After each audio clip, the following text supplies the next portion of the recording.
Ultimatum দিয়েছে যে 24 ঘন্টার মধ্যে যদি তারা এই ব্যাপারে কোনো ব্যবস্থা না নেয় তাহলে কঠোর আন্দোলনে যাবে এবং আরো বক্তব্য প্রত্যাহার মাননীয় প্রধানমন্ত্রী। এ ব্যাপারে আপনার বক্তব্য। দেখুন, গতকাল রাতে যে ধরনের স্লোগান দেওয়া হচ্ছে, রাষ্ট্রবিরোধী স্লোগান, মুক্তিযুদ্ধের মাধ্যমে 30 লক্ষ শহীদের রক্তের বিনিময়ে এই দেশ স্বাধীনতা অর্জন করেছে, সেই দেশে রাজাকারের পক্ষে স্লোগান দেওয়া এটি রাষ্ট্রবিরোধী স্লোগান, এটি সরকার বিরোধী নয়, এটি রাষ্ট্রবিরোধী স্লোগান।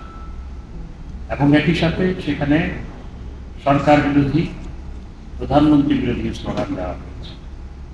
এতে স্পষ্ট আমরা যে বলেছিলাম আগে যে কোটা আন্দোলনের মধ্যে রাজনৈতিক অপশক্তি ঢুকেছে, বিএনপি জামাত সহ যারা দেশকে অস্থিতিশীল করতে চায় তারা ঢুকেছে, এবং তাদের প্ল্যান্টেড কিছু মানুষ সেখানে নেতৃত্ব দিচ্ছে। আমরা যে বলেছিলাম সেটি কালকে তারা স্পষ্ট করছে।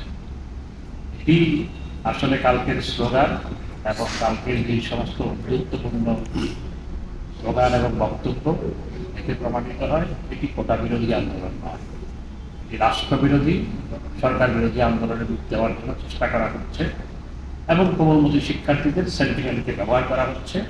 কিছু নেতৃবৃন্দ এবং বাইরে থেকে বিএনপি জামাত সহ অন্যরা সেখানে ইন্ধন দিচ্ছে। সরকার স্পষ্ট করে বলেছে আদালতে বিচারাধীন কোনো বিষয় সরকার সিদ্ধান্ত দিতে পারে না, এবং আদালতে এটি নিষ্পত্তি হওয়ার পর আদালত যেভাবে নিষ্পত্তি করবে সরকারকে সেভাবে আদালতের নির্দেশনা অনুযায়ী কাজ করতে হবে। এটি স্পষ্ট, যারা সংবিধান জানে, আইন জানে, দেশের আইন কানুন জানে, আপনারা সবাই এটি জানেন, এটি স্পষ্ট। এরপরও এই ধরনের স্লোগান দেওয়া এবং আন্দোলন করা, এবং কালকের স্লোগান, কালকের বক্তব্য একেবারে দিবালোকের মতো স্পষ্ট করে দিয়েছে এটির মধ্যে যে রাজনীতি ঢুকেছে এবং রাজনীতিকদের রাজনৈতিক অপশক্তির প্ল্যান্টেড কিছু ব্যক্তি বিশেষ সেখানে যে নেতৃত্ব দিচ্ছে, ইন্ধন দিচ্ছে, এ গতকাল স্পষ্ট হয়েছে। আমরা দেশকে কখনো অস্থিতিশীল করতে দিব না। আমাদের সরকার অনেক শক্তিশালী সরকার। আমরা কোনো রাজনৈতিক অপশক্তিকে, কোমলমতি শিক্ষার্থীদের সেন্টিমেন্ট নিয়ে খেলা করে দেশকে অস্থিতিশীল করতে দিব। ধন্যবাদ।